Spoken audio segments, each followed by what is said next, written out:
Hello, this is Bribery.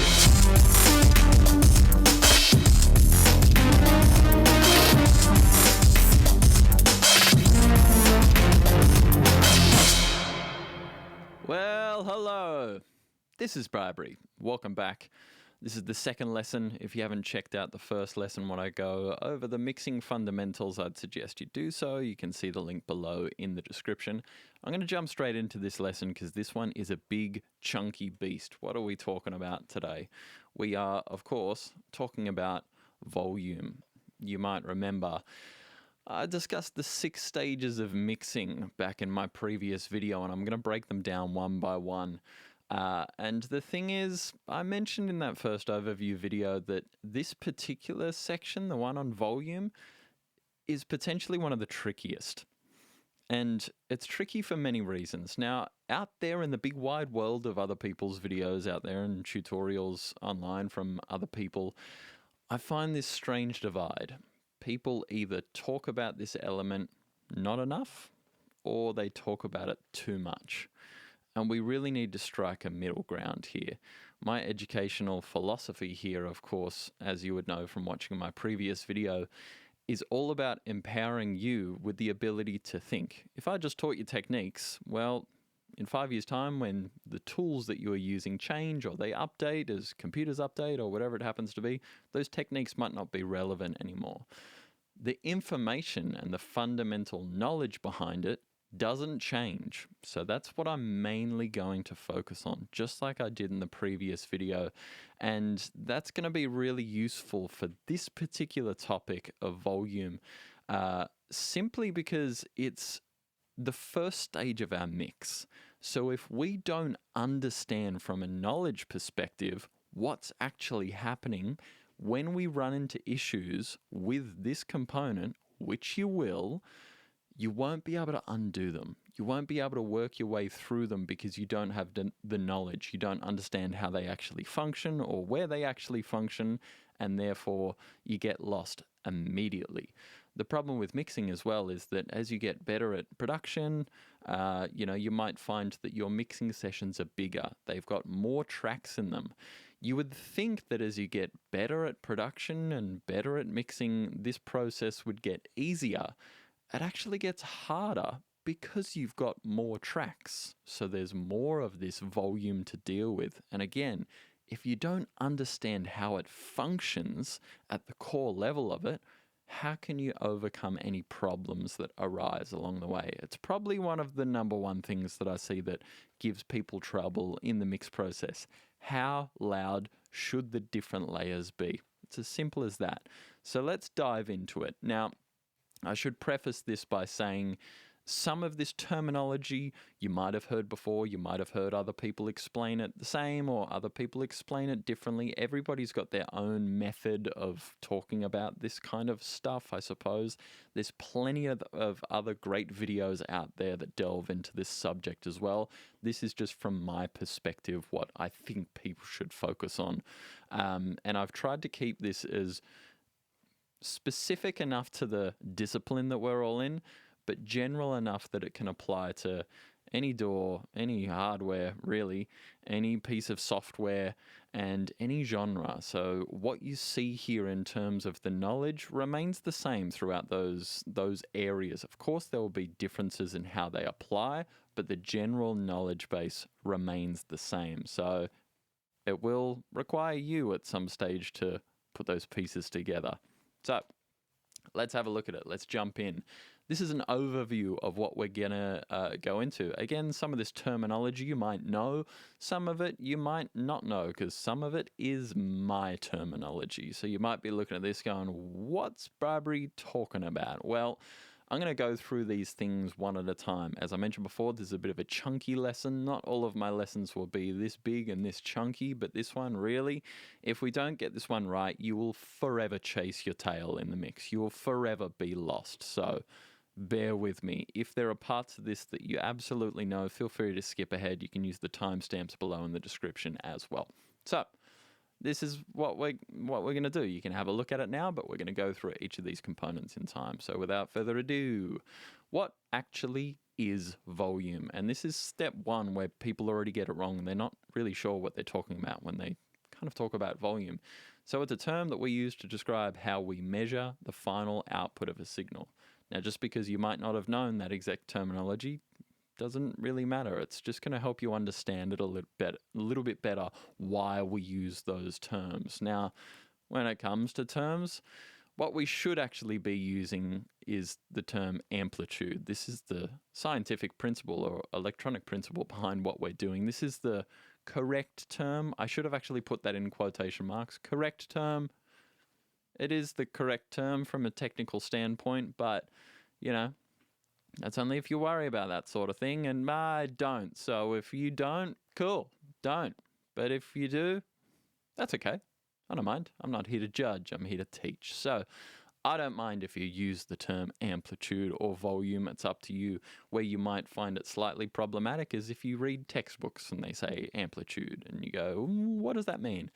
Generally speaking, when people are talking about amplitude, they're talking about volume, which is measuring the output signal of an audio signal. That's pretty much what it's all about. Now, here's the problem. Volume is a little bit more complex than it seems. Oh, I just realized my face is perfectly in the way. Well done, Bribes. I'm just going to shrink my face here like magic. It's still in the way, but it's less in the way now. Should have prepared that earlier. Now, why is volume complex? Because there are multiple points at which it can be adjusted. So it's not straightforward, black and white, A to B. There's more to it. I think people get really confused with volume because on the surface it seems extremely simple, and it is. Volume is just measuring the output of something. And if we're changing the volume, we're changing the output of it. So we're going to get a different measure at the end of it. So it sounds very, very simple. And in fact, it is very simple. It in itself. The implementation of it is complex because there's multiple places where we adjust it. So it just ramps up that complexity immediately. So skip ahead a page. So because it's complex, this makes it really easy for us when we're trying to mix. Makes it very easy to get lost because there's multiple places where it changes. It makes it very easy to not know which is the best place to adjust the volume, and you get a little bit scared. I've seen people definitely, fear. It's like, oh, I can't turn it up or down there, or I can't do it there. So people get a little bit scared about what is the best place, and notice I've put that in quotation marks. Some people spend a bit too much time on it. Some people spend not enough time on it at all, and pretty much everyone at some stage panics about it because it's complex. And as I mentioned before, it's at the core of our mix. So, it's very easy to get wrapped up in it. So this could be you as well. You could have done all of the above. You could have done all of the above in a single session as well. All of those things have happened to you. I know that that's definitely occurred to me at different stages as well, where all of those problems have happened at some stage. So let's not panic about it. Let's break down what volume is and what it actually means. First of all, some people love this analogy. Some people hate this analogy. Some people say it's not quite close enough to actually what's happening from a digital perspective. Let's just think of it as a basic analogy. Don't get too chewed up by it. We're going conceptual here. Let's think of volume as water. Why do we think of it like that? Because audio flows through our system just like water, and we call this signal flow. You'll see that terminology used a lot if you do a little bit of research. So, following on from that analogy, this is my analogy. Again, you might like this one, you might hate this one. Bear with me. This is the garden hose analogy. If we have a tap or a faucet, for those of you that call it a faucet, this is the origin of where we begin our water pressure. So the water pressure goes out and it goes to our hose fitting or hose nozzle, whatever it happens to be, and whatever the kind of, amount of water is, the pressure that's going in there, you then squeeze the trigger and you get your output water. If you have too much pressure on that initial flow, well, you're not going to be able to squeeze this trigger as hard to get the same correct level of output. At the same time, if you have a very small amount of pressure, you're probably going to have to crank that handle really, really hard to get the right amount of pressure. You might be kind of catching on to where I'm leading here, but bear with me. If we look at this from a door perspective, where we begin the signal flow is at the clip level. Some doors will call the clip a region. They can never agree on whether they call it a clip or a region. It's changed terms over time. But effectively, what we are looking at here is the same principle of signal flow in how it operates in the door. The clip itself, when we see that graphic waveform, that is the first place where the pressure, if we want to think of that water analogy, the amount that it initially begins with, which for us, that is the overall volume, sometimes referred to as input volume, sometimes referred to as input gain, sometimes referred to as clip gain. This is where it starts, and it moves into, instead of a garden hose nozzle fitting that you squeeze the trigger, instead it moves through what we call a fader, and we have the ability to squeeze this trigger harder by pushing it up or squeeze it gently by pulling it down, and we get our final output signal, right? Wasn't that hard of an analogy, I don't think. Let's continue on, because so far, well, if we take this idea of more pressure, right, we've got a huge amount of pressure, well, we're going to have to compensate for that, for moving our fader down. If we have a tiny amount of pressure or gain, we're going to have to crank our fader up to get the equivalent volume, right? And all that said, it's really not that complex. Really, it's pretty straightforward, that garden hose analogy. It's not that complex yet. Now, here's where it gets complex. As soon as we add something to the pathway, that pathway that we've already created, it adds another chance for the pressure to go up or down. I've used, this duplicate tap or duplicate faucet to kind of imply this, and we can see the signal flow here. It's come in pretty weak. It's come out of that super turbo. Well, you're not going to be able to squeeze the overall trigger that hard to get that output volume, right? You're only going to be able to squeeze it a little bit.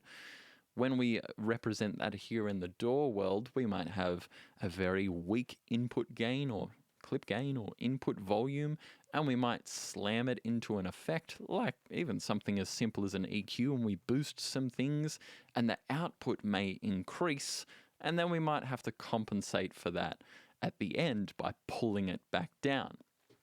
So again, it's not that complex, right? It's just like, all right, it's adding another layer of complexity. Not that hectic. All right, let's add another layer of complexity. And all of a sudden we've got another effect and another chance for us to adjust the pressure. I've started really brutally squeezing these faucet pictures in here because I think that stuff's hilarious. Now, this pathway that we're seeing from an audio or production or mixing perspective isn't complex at all. We've got an EQ and a compressor. Really, really simple, straightforward effects that you'll often see on probably maybe every track in your session. Who knows? Depends on how much work it needs.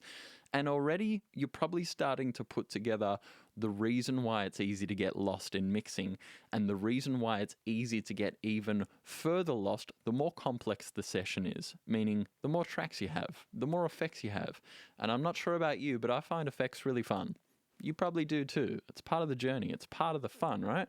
The more you add, the more layers of complexity you add, because the more chances you have to turn the volume up and turn the volume down.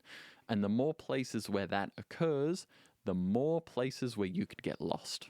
So let's move on from that. So many, many devices, both in the software and hardware world, do not react well to incorrect volume levels. And this is probably the thing that people either don't talk about enough or talk about too much and get way too anal about it, is the correct levels. I'm not going to dive too much into them today, simply for the fact that there's too many variables involved, because there's too many right figures, because it's going to be specific to pieces of equipment or pieces of hardware or pieces of software or combinations thereof. And there's so many variables involved there because there's so many different types of hardware, software, combination, practice, how you're going to go for a final destination. Where are you actually putting this information? Where's it going? Because all of those things are going to factor in. What I'm getting at here is there's no one true answer to that, because everybody's situation is going to be different. So that's something to keep in mind as well.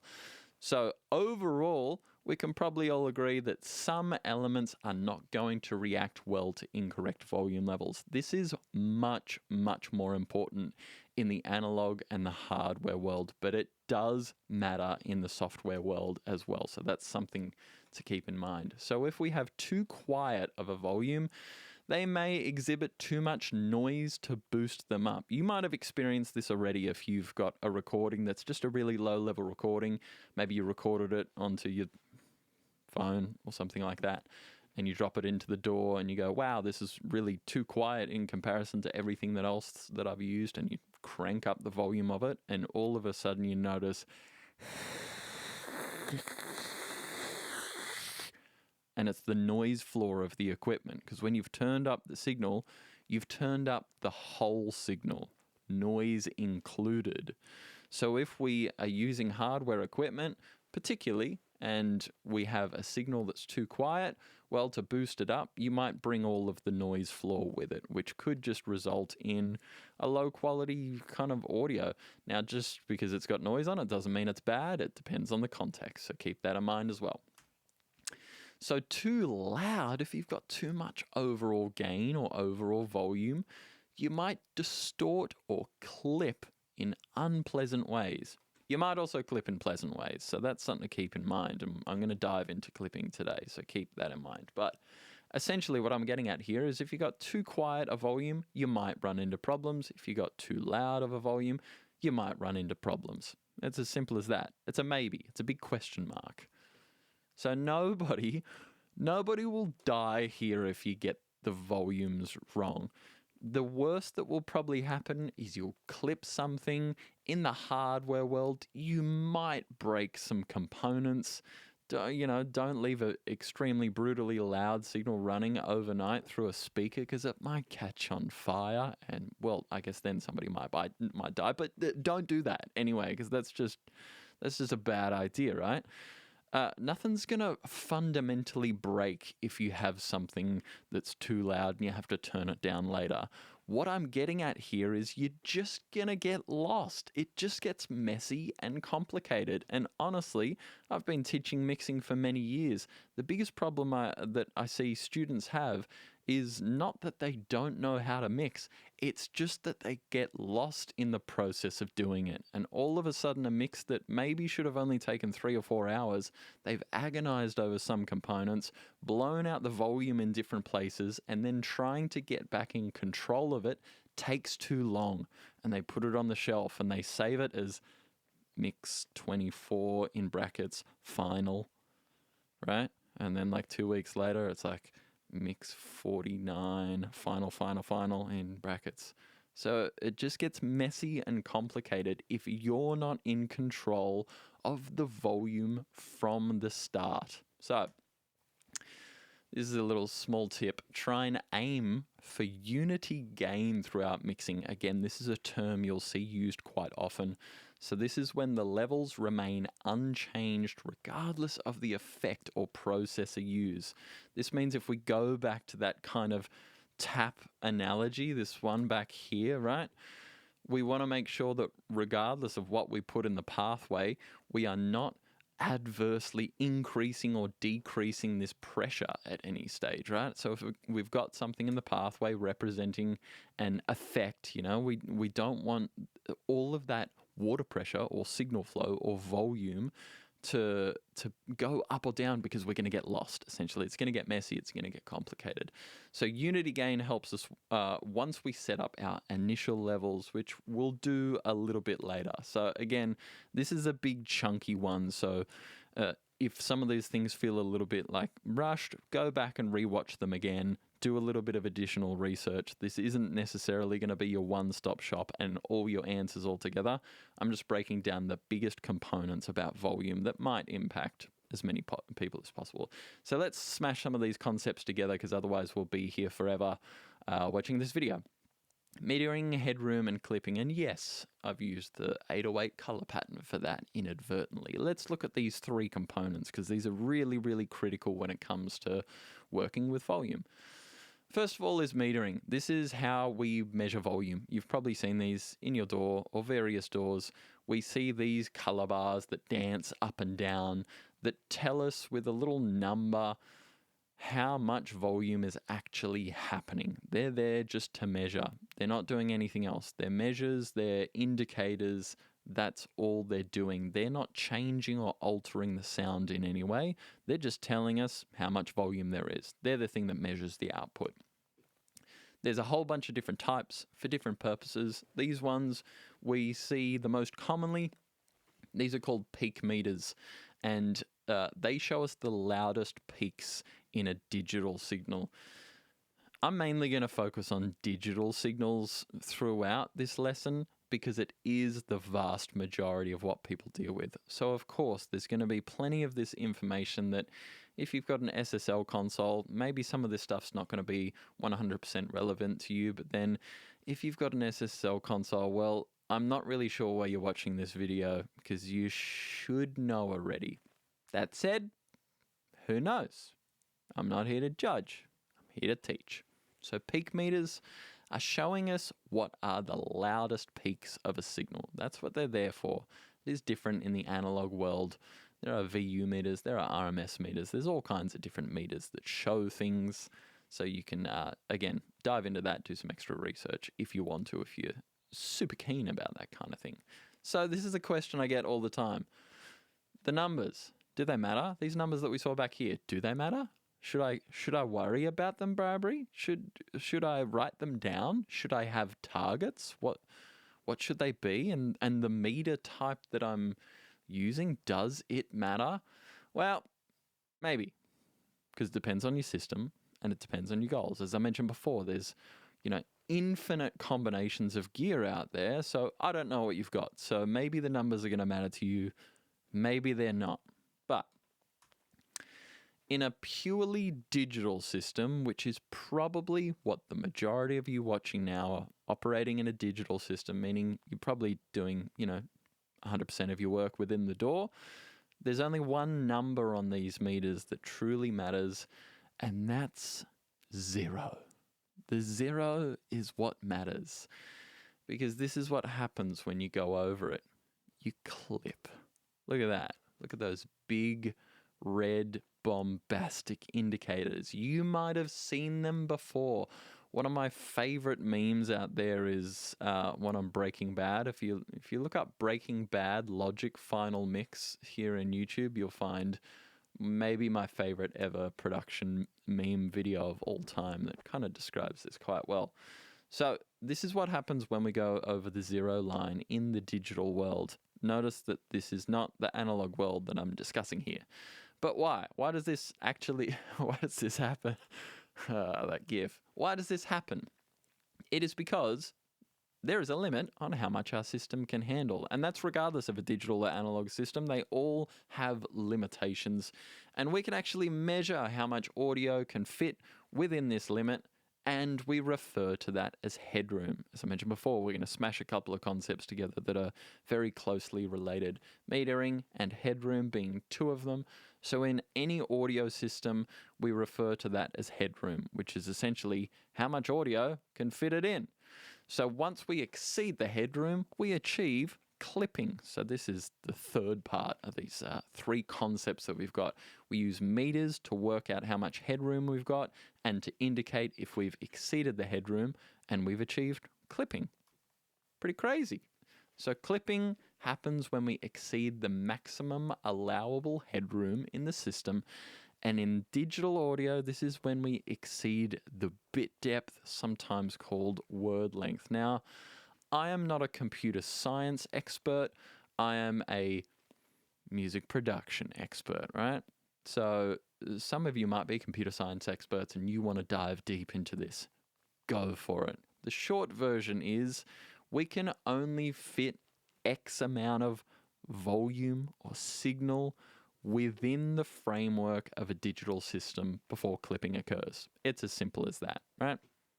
So again, you can dive into that further if you want to, but essentially when you see those orange and red indicators, and once the number, if I page back a little bit, once the number exceeds the 0 line and hits positive numbers, that is when you know that you have exceeded the headroom within the digital system. So there are a bunch of places where we can clip. And again, this is where people start getting lost. We already know that kind of, analogy of different taps or different faucets where, things can get turned up or down. Well, these are all places where we can actually clip, both digitally and in the analog world as well. So we could clip on an individual track basis. We could clip on individual plugins if we've turned them up too loud. We can clip on grouped tracks, on submixers, master faders, and bounce files. So yeah, it's getting a bit scary, right? So if we're not in control of our volume, clipping can occur in heaps of different places. And clipping is usually bad, especially in digital. Notice my emphasis there on usually. It is usually bad. There are some exceptions to this, but we generally want to avoid it. And there's a lot of reasons behind that. Broadcast laws being some of them. If any of you have tried publishing material before on some of the world's biggest digital streaming marketplaces out there, if your tracks exhibit a high amount of digital clipping, they can get rejected from those stores for low quality. Generally speaking as well, and I'm saying general a lot because there'll be plenty of people there with computer science degrees jumping up and down at me for saying this, but effectively, if you've got digital clipping, it can be dangerous to people's ears and people's equipment as well. So we generally want to avoid it. There will be exceptions, including those for artistic purposes, but generally, let's avoid clipping where we can. How do we do that? We need to be aware of how to gain stage. Here's where we hit a term where everybody just throws off the shackles of controversy and is just like, gain staging. And this is where people either dip out immediately and they're like, that too complex, or they're like, I'm only ever going to talk about gain staging. And that's where you see people's YouTube tutorials where they're like, 6 tips to save your mix. And it's all about gain staging. It's like, man, that's not everything. As I said before, some people don't talk about it enough. Some people talk about it too much. In reality, we probably want to be somewhere in the middle. We want to be able to control it, but we don't want it to dominate our life. So, keep that in mind. So, remember this analogy from all that time ago, this whole thing, this is literally describing gain staging. So it wasn't an accident that I've gone through this. It was here on purpose. I talked about this from the perspective of volume because most people understand that concept a lot easier than this strange term, gain stage. The reason why this is gain staging is because there are different places where we can adjust the volume, and as I mentioned before, some people will refer to that as gain. So each of these represents a stage where the gain can be increased or decreased. Therefore, each of those components are a gain stage. So when people talk about, make sure your gain staging is correct, effectively, they're talking about adjusting those components so that your volume is controlled. So gain staging is where we ensure our volume is controlled. That's all it is. That's all it is at all. That's why these people that talk about it too much, They're just talking too much. These people that don't know what they're talking about, well, mate, you're probably just talking about volume. So let's meet halfway in between. Let's understand what it is. We want to be able to be in control of the volume. We don't want the session to be in control of us, and we want to know the places at which volume can be adjusted, right? That's the whole idea. We want to be in control of it. Now, gain staging is the first step of balancing our mix so that everything works how it should, meaning we're not clipping stuff, right? We're not breaking our mix at the very, very start. We also want to make sure that as we add more things to it, like we slap more effects in there because they sound sweet, well, we want to be able to control their volume as well, right? So these are three main goals of gain staging. One is to control the volume. Pretty simple. You want to be in control of it. Two is to avoid clipping at all points. And three is to set our initial mix balance. This is where we start working out, hey, we're not just controlling volume arbitrarily. We're not just avoiding clipping arbitrarily. We're doing it within a certain context, within a certain framework, because we are trying to mix.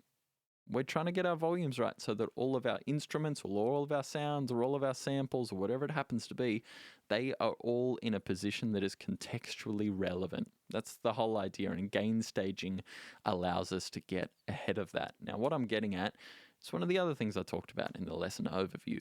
Contextual balancing. Now, if that sounds like a fancy term, it's because I came up with it and I thought it sounded cool, but it also describes perfectly what we're going for, right? So, what is considered a balanced mix, in quotation marks, changes based on context. I talked about this in my very first video. There's no such thing as a rule when it comes to mixing. There's guidelines, and the guidelines often exist for very, very good reasons, but they're not rules, because there's always going to be exceptions. And if there's exceptions, well, it's no longer a rule, right? So, all genres and styles have a different interpretation of what a balanced mix is. For example, if you're working in hip hop, you probably have a different level, a different target for your kick drum in comparison to somebody who's doing a jazz record, right? Pretty simple analogy. Same with if you're working on a very modern EDM pop track, you probably have a different concept of how loud the lead vocals could be in comparison to a hardcore punk track. They might have a different interpretation of it. And because there is infinite genres, an infinite span of artistic abilities out there and interpretations of what constitutes music and what constitutes art, we're always going to find different interpretations of it. So that's something to keep in mind as well. So, press the wrong button. So what do I do, Bribery? What do I do about this contextual balancing? Well, it's time to copy other people's balance. Now, usually when I tell people this, and when I tell students this, they have the same reaction that I had when I got told this. They go, aha, yeah, that sounds good. I'm not going to do that. I'm not copying somebody else's mix because that's plagiarism. And guess what? It's not. You can't copyright a mix. Copyright laws do differ depending on the country and the region, but the basic principle is you can copyright a melody, you can copyright the lyrics, and you can copyright the ownership of the recording itself, and that's about it. Yes, there are some exceptions to it. There's some strange court cases that have happened in the last couple of years that are setting strange precedents where there's, ridiculous money involved. You probably know what I'm talking about. But they're not based around mix. You can't copyright a mix. And at the same time, remember that art is a tradition of borrowing.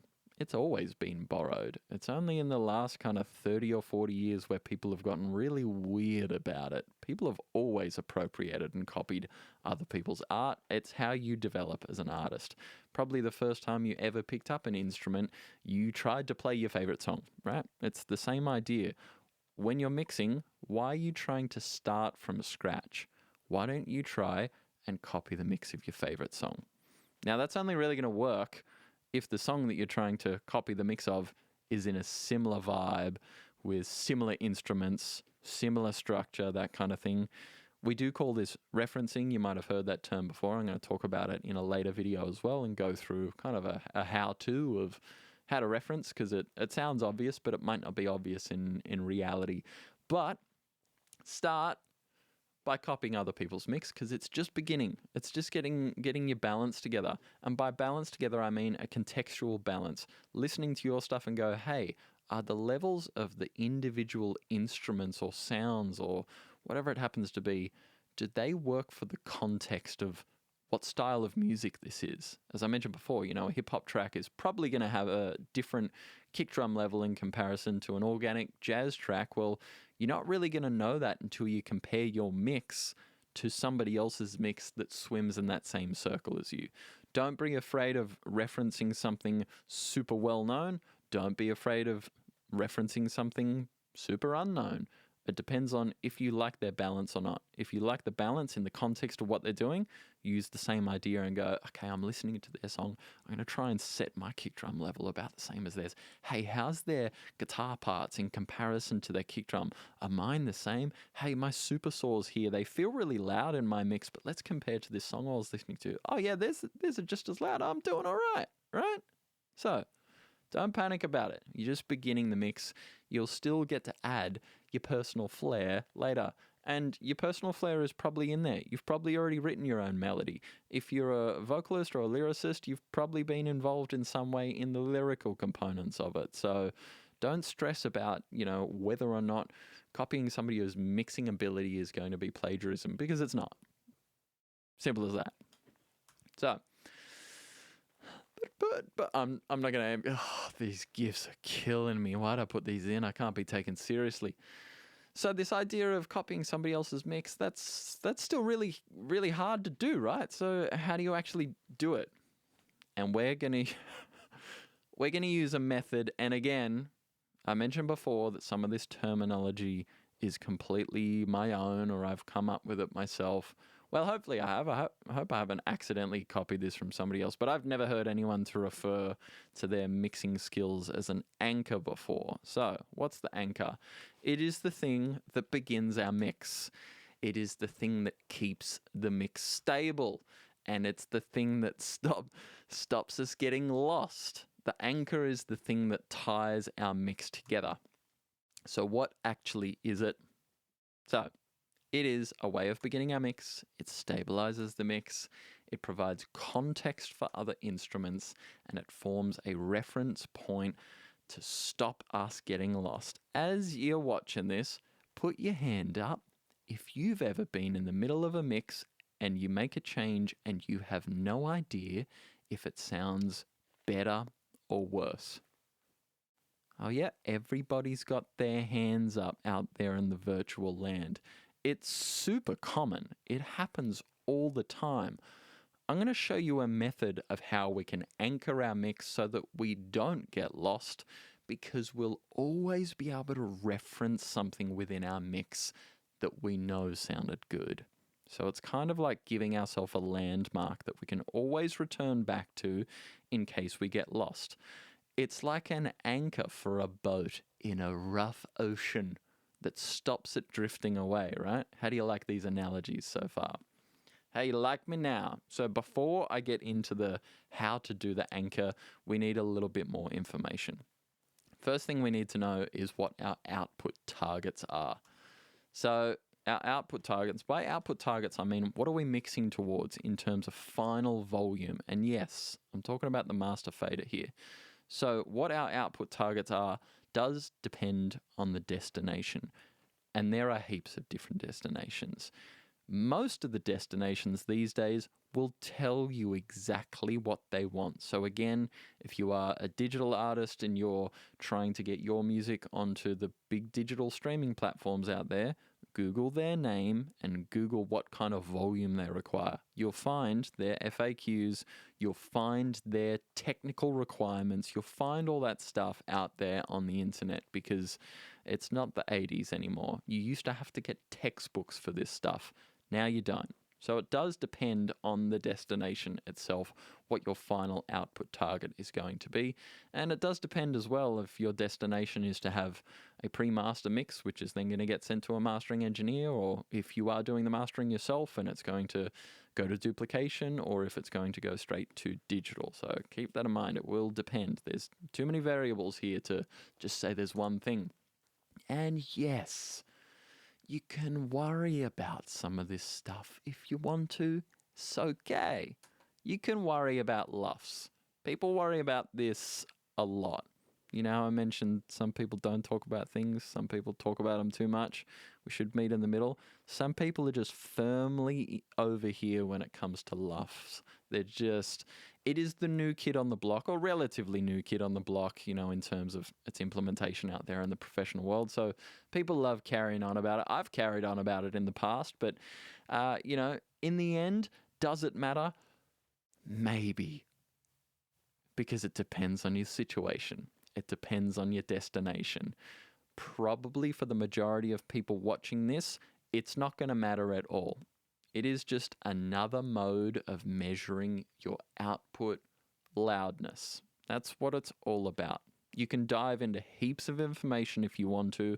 My suggestion would be don't let your LUFS targets overtake your artistic goals. If you want something to sound a certain way and you put a LUFS meter on it and go, I read this article on the internet and it said that this LUFS figure indicated that I have bad music. If you like the sound of it, who cares what that article is that's written? People carry on about this stuff a little bit too much and they get a little bit too hung up on the numbers. So you can worry about LUFS if you like. You can also worry about this one if you like. -6 dB. You've probably heard that one before. I'm not here to debunk anything. I'm just here to lay out what it's all about. If you have a mix at -6 versus a mix at -3, the quality of the audio will not change. It's as simple as that. In a digital system, it absolutely won't make a difference at all. Which brings me to my next point. Master myths. Have you ever heard this? Never touch the master. And by master, I mean the master fader within your DAW. Never turn it up. Never turn it down. Have you ever heard that before? I certainly did. People will tell you that all the time, and it's wrong because maths. Some of those computer science majors that I mentioned a second ago already know the answer to this. Some of you might have seen various answers to this in various forums or subreddits or whatever it happened to be out there on the internet, and you're unsure who's right or who's wrong.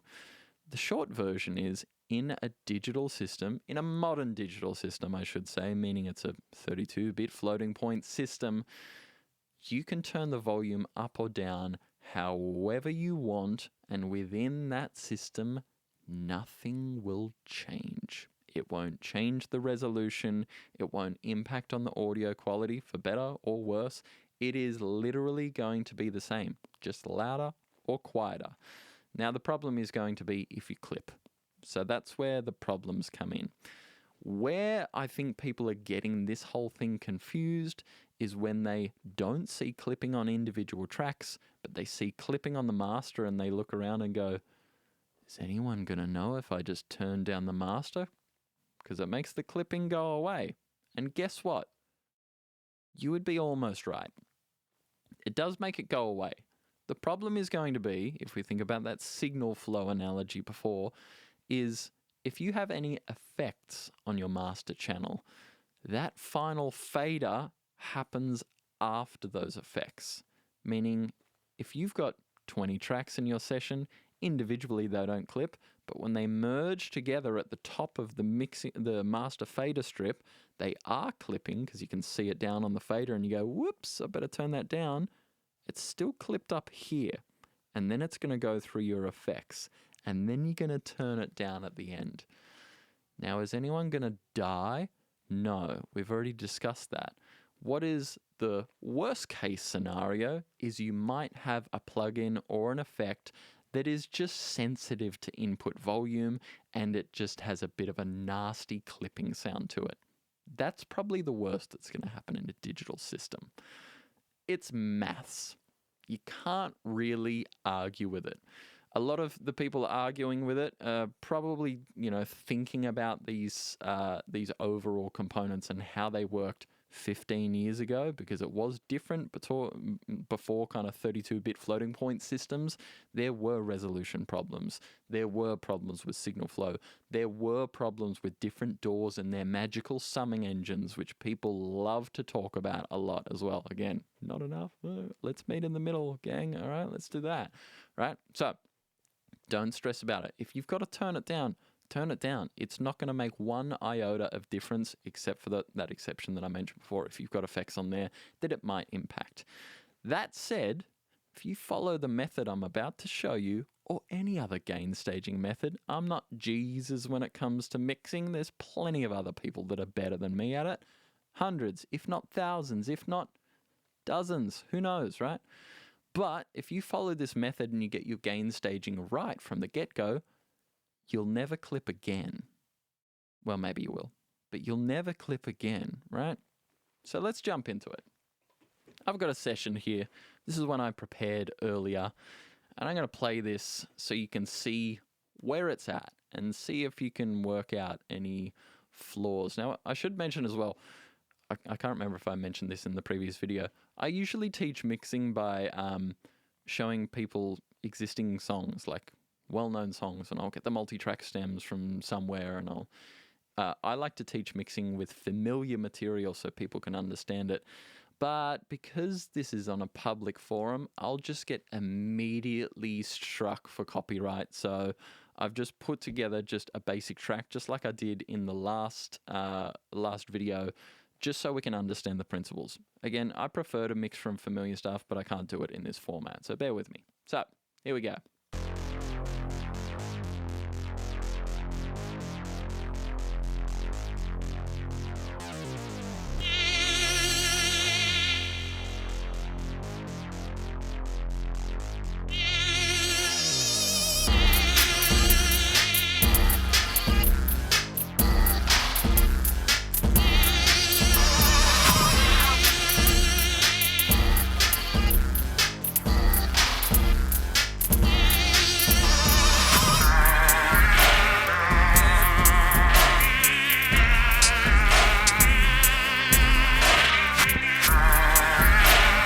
Now you might notice a few things as I'm playing this. First of all, there's some okay sounds in there, but it sounds bad. In combination, that just doesn't sound like a great track. Doesn't sound like a great mix. There's, just problems with the overall contextual balance of it, right? It's just not feeling right. At the same time, you might have noticed as we're listening to that, as much as there wasn't any individual tracks clipping, there were some that were close. This one's at -1, but none of them were clipping, so they're okay. But just like I mentioned a second ago, our master fader over here on the far right, that bad boy is clipping by almost 4 decibels over the 0 line. This means that within this system, being a 32-bit floating point system, we can't actually hear that clipping that's going on, but it's given us a big old indicator. Hey, Bribery, if you export this out of here into a format other than 32-bit, there is going to be clipping present on that signal, and it might get caught in an algorithmic net and prevent your track from getting played on any of those major streaming platforms out there. So that's why it's a big old indicator, so you can actually hear it, right? Let's just expand this out. And just to reiterate as well, yes, you can see me working in Ableton Live here.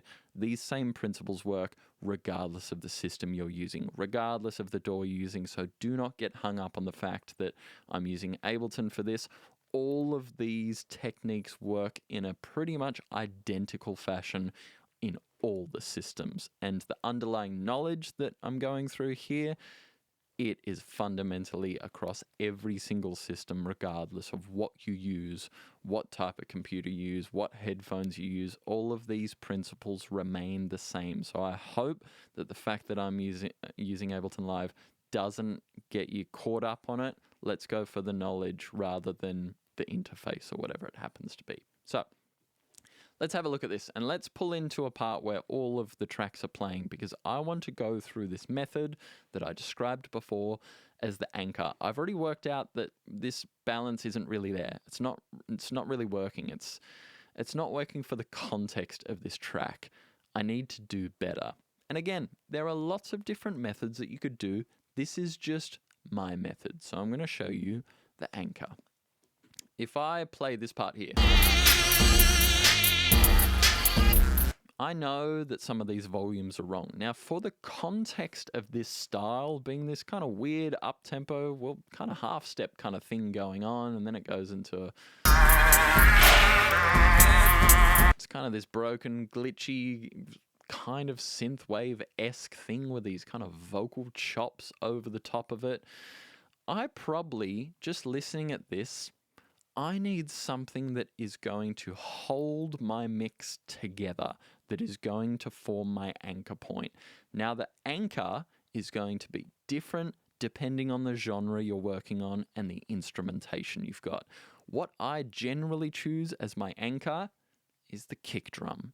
Why? Because it is usually something that is playing throughout the bulk of the tune. It's in heaps and heaps of music out there, drums and percussion and rhythmic elements being the core, and it's going to probably, hopefully, be relatively stable throughout my entire mix as well. So it's a good landmark to have. So let's do a little bit of setup. Again, lots of people do this in lots of different ways. I'm going to do a few things here. I'm going to switch to the mixing window here, or session window for those of you that are mad Ableton nerds, and I'm going to highlight everything and switch it off, which for those of you in other DAWs is effectively like hitting the mute button on everything. Now, while I've got everything highlighted, I'm going to pull all the faders down to -6. Now, the reason why I do this is so that I have room to move up and down with my faders. The faders are the final output for each individual track, and all of the effects that you put on, all the plugins and whatnot, that happens before the fader. The fader is the final point at which everything funnels down in that track, right? The problem with a lot of DAWs is that you only have the ability to turn them up by 6 dB, like Ableton does, and sometimes you might just want a little more. So this isn't fixing our initial gain or all stages of gain staging, it's fixing the end one of each track.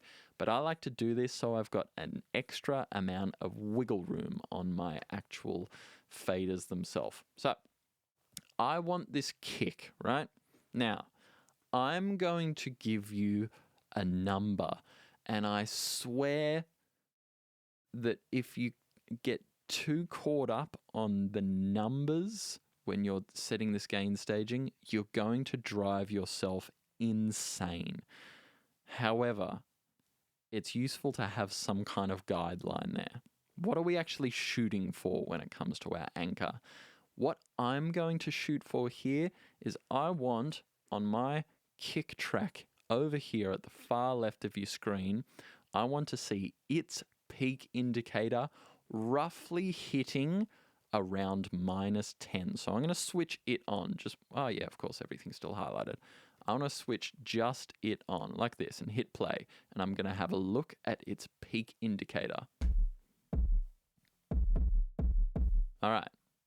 It's at -16.4, so some very quick math tells me that if I want to get it to hit 10, I probably need to increase the volume by 6.4 decibels, right? Now, where am I going to do this? I'm actually going to do this at the initial point of where volume or gain occurs. Now, there, again, are a couple of ways of how you could do this. You could do this by going to these clips, double-clicking on them. Again, the different DAWs have different methods for this, and I could turn this up by 6 decibels, which would bring it up to the 0 line, and that would just make it louder. You'll see, however, that these have all been edited and patched together, so that might be a bit annoying to copy them all across. So instead of that, I'm going to open up my plugins, and I'm just going to use the default utility plugin within Ableton, All of the different DAWs have their own version of a utility plugin that is just used to apply volume or gain. Sometimes it's called gain if you're a Logic user. Sometimes it's called trim if you're a Pro Tools user. All different DAWs have their own different kind of way of describing it, but it's called utility here in Ableton. All I'm going to use is this gain control. So I'm going to turn this up by 6.4 dB. And now when I hit play, hey, look at that, perfect 10. That's pretty sweet. That was a nice happy accident. Nice and easy. Now when I listen to this, what I'm actually listening for is going, hey, I want to set my headphone level so that that kick feels like how I want it to sound. So I'm going to turn up the headphones and really kind of feel it. All right. I'm locking that kick sound into my head. This is my reference point. What I mean by that is as I'm mixing in each consecutive element, I'm going to mix it referencing the kick drum. How does this new layer sound in comparison to my anchor point? Does it sound louder? Does it sound quieter? Is that contextually relevant? Whatever it happens to be, I'm going to set it there. And here's the deal. I'm never going to touch my anchor again. I'm leaving it exactly where it is. Because if I turn it up anymore, it's going to spoil my perspective and my balance.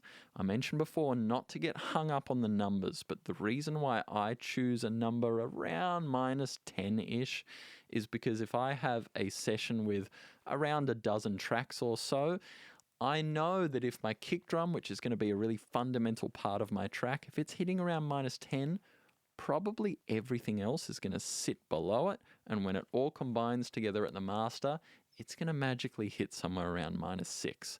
Nothing is going to clip. So here's the other purpose of me setting up my kick drum first. It's probably going to be one of the loudest things in my session. And if I've set it up so it's hitting minus 10, well, it's definitely not clipping, is it?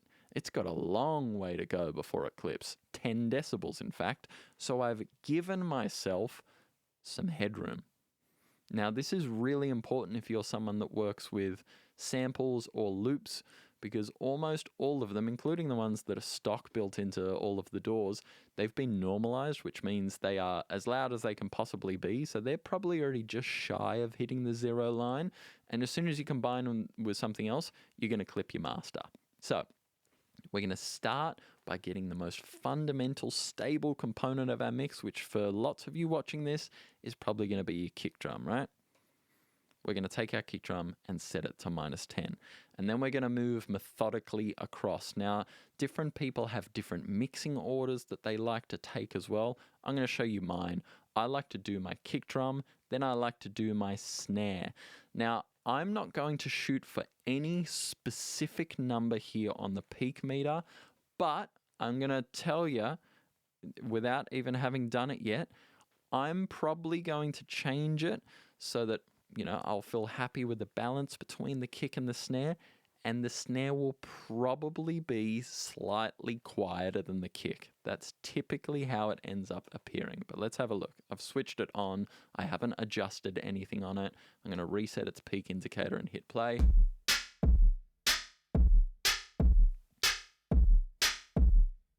You know what? I'm not even going to touch that because it feels good. And this is something that's really important about setting your balance. If it feels like it's too loud, turn it down. If it feels like it's too quiet, turn it up, as long as you're not going to clip anything. If you've already set your anchor point, you shouldn't be clipping anything because everything will probably be below your anchor point, right? So, snare's feeling all right. I'm going to move across to my bass. And again, my bass will probably be below my kick drum. Let's just switch it on and see where it's at. Let's reset its indicator. All right, now my immediate gut instinct says that bass is too low. So I'm going to turn it up. Now I could turn it up here on the fader, but I want to save my faders for any final tweaking later on, and I want to have plenty of room to move it up or down at my own will. So I'm not going to change that.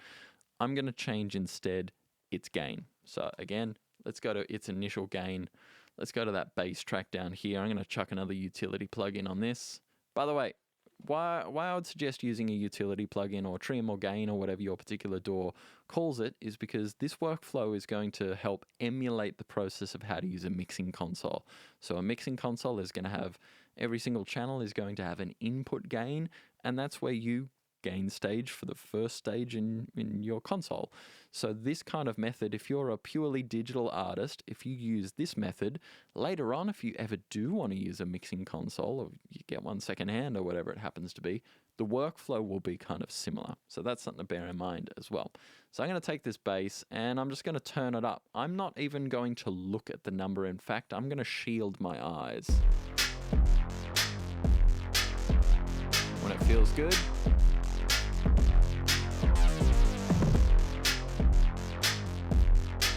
okay, I like it there.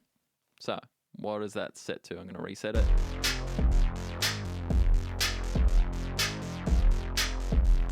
All right.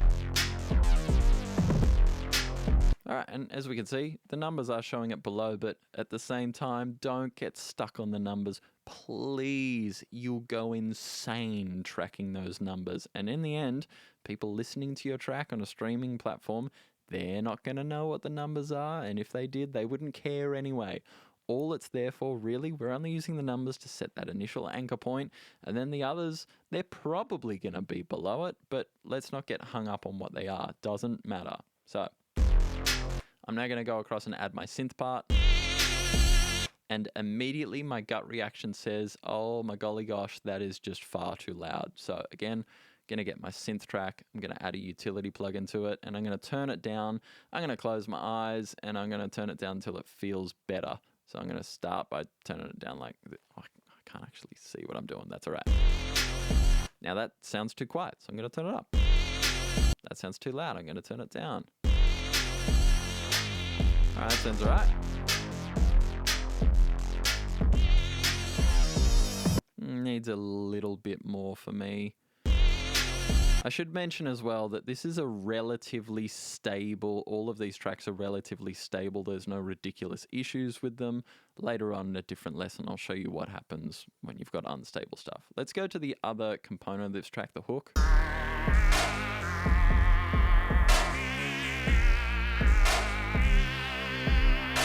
Yeah, I want just a little bit more out of this synth. All right, now let's go back here.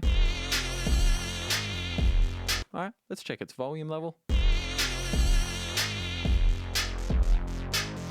All right. Sweet. Now let's bring in my vocal chops.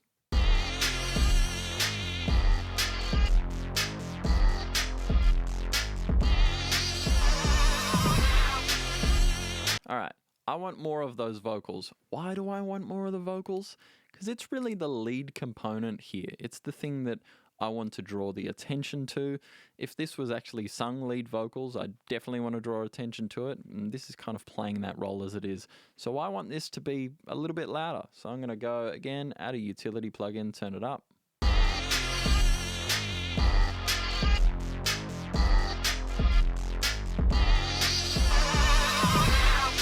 Now that feels too loud, just going to bump it down a little bit. Notice I'm just going with gut instinct here. If it feels too loud, turn it down. All right, let's look at the level. -12. All right, now everything else I'm going to add methodically in. But the reason why I've selected these components to begin with is this is what the core of this particular composition is about. We've got the core rhythmic elements being the kick and the snare. We've got the bass line. We've got the synths playing the chords and the overall kind of harmonic components. And then we've got the vocals doing the main kind of melody and chops. All the rest of this is just going to add to it because you can see up here, they're all just percussion tracks. So I'm going to mix these in just to where they feel right, including this thing called kick tone. That's going to be next. Now, at any stage, if you feel like you're lost in the mix when you bring in a new element, what do? You listen to it in comparison to your anchor point. including if you have to, and some people swear not to do this, but you know what? Do this if you need to. If you need to gain perspective again, solo in your kick or your anchor. Get that sound in your head again. And then bring in the new element that you might have just added and you're not sure exactly what it's doing to the mix. Whoa. So yeah, that's a kick tone, but wow, it really feels like it's kicking me right in the face. So I'm going to go up here, I'm going to chuck a utility on that track, and I'm just going to turn it down because it's too much.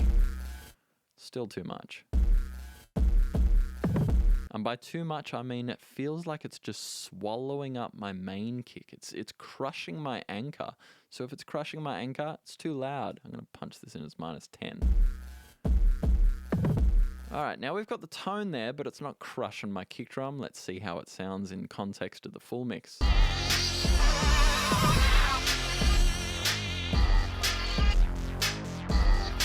All right, feeling all right. Let's bring in a hat. Too loud. You might be getting the idea here. I am flying by instinct. If it feels too loud, it's too loud. Turn it down.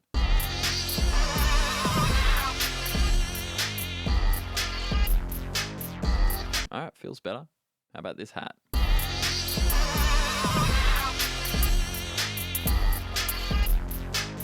Oh yeah, this is this annoying kind of off-time hat. It's adding something to the mix, but I also kind of hate it, so I'm going to push it down.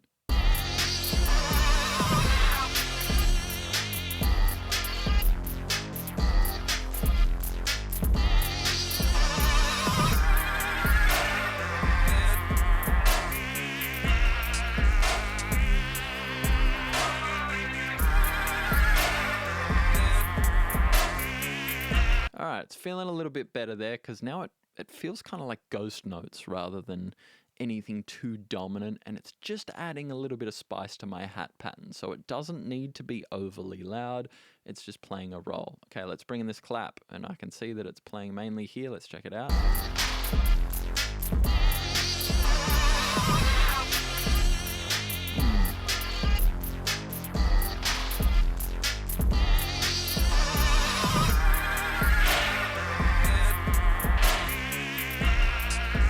You know what? That doesn't feel like it has to do anything. I can see here that it's not clipping, so it doesn't need any help. We can see here it's plenty far away from the clipping line, so I don't need to touch that one at all. Sweet. Last track. What's this one? Oh, it's like a reverse sound. I forgot about this one. Again, let's solo in our anchor, and let's solo in that reverse sound. It's got this little whoosh. That one sounds alright as well. And is it clipping? Nope. Alright, cool. Let's listen to the whole thing.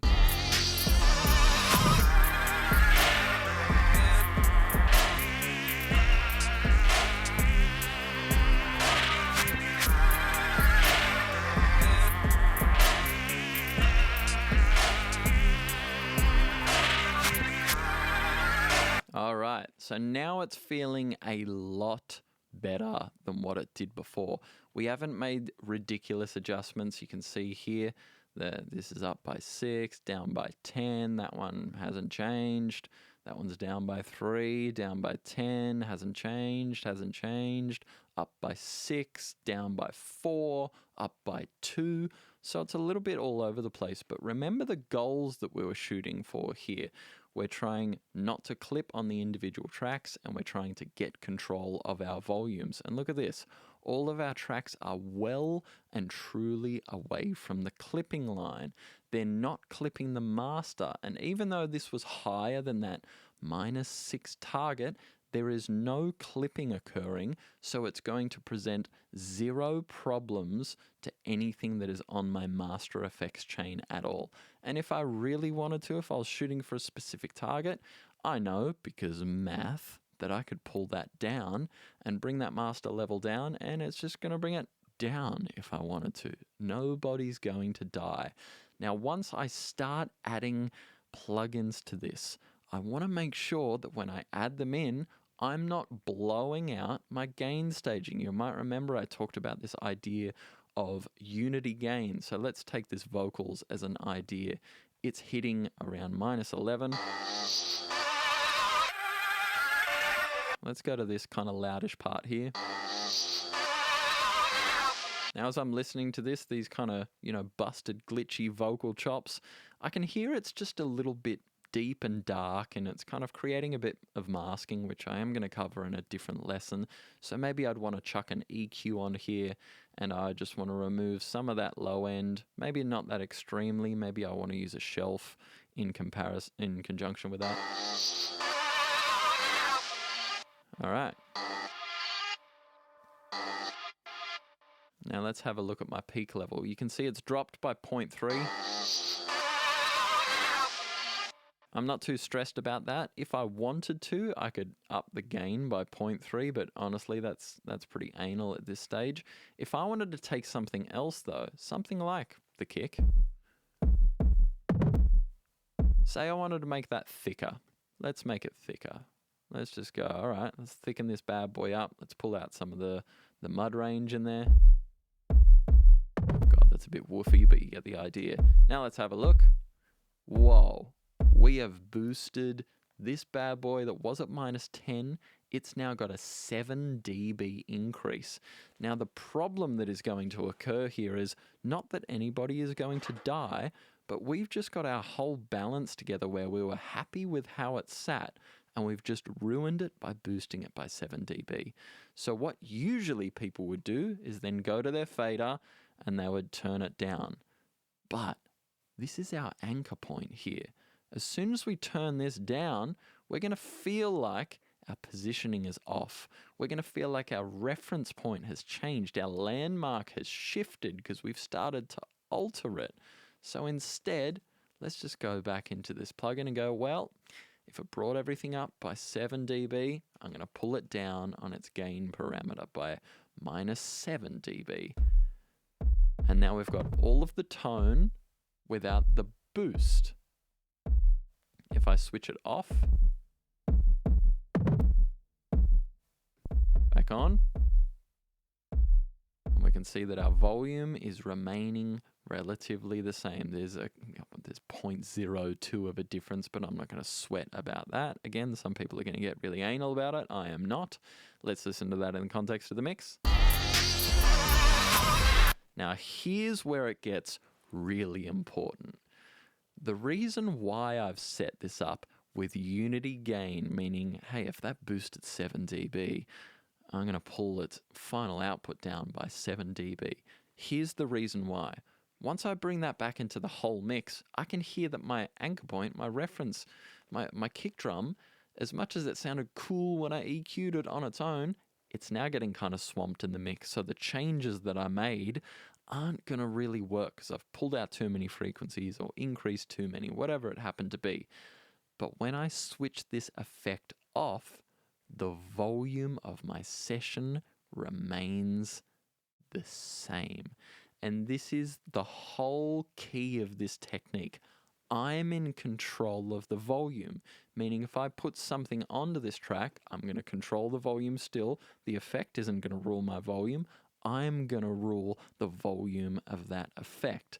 So that then when I'm in the middle of mixing, if I need to make a change and I need to take some effects out of it, it's not going to ruin my balance. My balance is going to remain the same, just without that effect. And that is the key to this technique, is so that we can change things out. We can try a different EQ, we can try a different compressor, and when we switch them in and out of the pathway, it's not jumping up and down in volume, because then we're just going to be chasing our tail forever. The other reason why we keep this anchor point here is otherwise you end up slowly and incrementally boosting up all the faders until you run out of room because you haven't had a reference point to pull back to. So I've got now my initial balance together, meaning I'm pretty happy with how it is generally. Notice as well, I haven't said the mix is done. You might remember, this is step one of Bribery's 6 stages of mixing. We've got our initial balance together. We've made sure nothing is clipping. We are in control of all of the points of the volume, and we understand why it could be problematic. That's where we're at the moment. So let's jump back into this. Final thoughts. First of all, stop panicking. Again, don't stress about the numbers. Don't stress about gain staging. Don't listen to the people that say, it's the deal breaker. It's not. It's just going to help you get control of it. So stop panicking. Set your anchor point and leave it there. Set your balance and, again, copy other people's balance if you need to.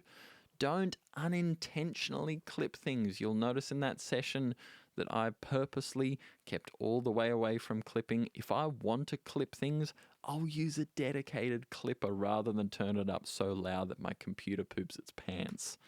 And then set your outputs for your destination of choice, not the destination that you've seen on an internet blogger somewhere. Set it for the destination of what you're trying to get to. Do a bit of research because, yes, different platforms, the different levels do kind of matter. Again, go through their technical specs if you really want to. So keep that in mind as well. But make sure you set your outputs for your destination, not because somebody on a forum or a subreddit somewhere said that you should hit a specific number. Go for the destination's requirements. That's what it's all about. Now, where are we at? In the 6 stages of mixing, we have just ticked off this first one. Yes, there are 5 to go. Yes, there's lots still to be done in mixing. We're taking this piece at a time. I hope this video has helped clear up some of the overall terminology and pathways forward when it comes to your overall starting a mix, getting control of your volume, starting with that scary thing of gain staging, which, as you've seen there, it's really not that scary at all. We're avoiding clipping. We're setting some anchor points within our mix so that we don't get lost, and we're getting the foundation of our track mix together. So I hope you've enjoyed it. Please let me know in the comments. There'll be more videos to come. I hope you're all enjoying them. There's some extra detail in the description if you want to get in contact with me outside of these videos. Of course, you can. There's pathways there. There's a Discord that I'm running that's a very active and very vibrant community with people of all skill levels and all ages and all around the world. I am running a little bit of a lesson lottery as well, so you can get some private lessons from me for free, but you'll have to follow the information there in the description. Thanks for joining me again. Bribery signing out.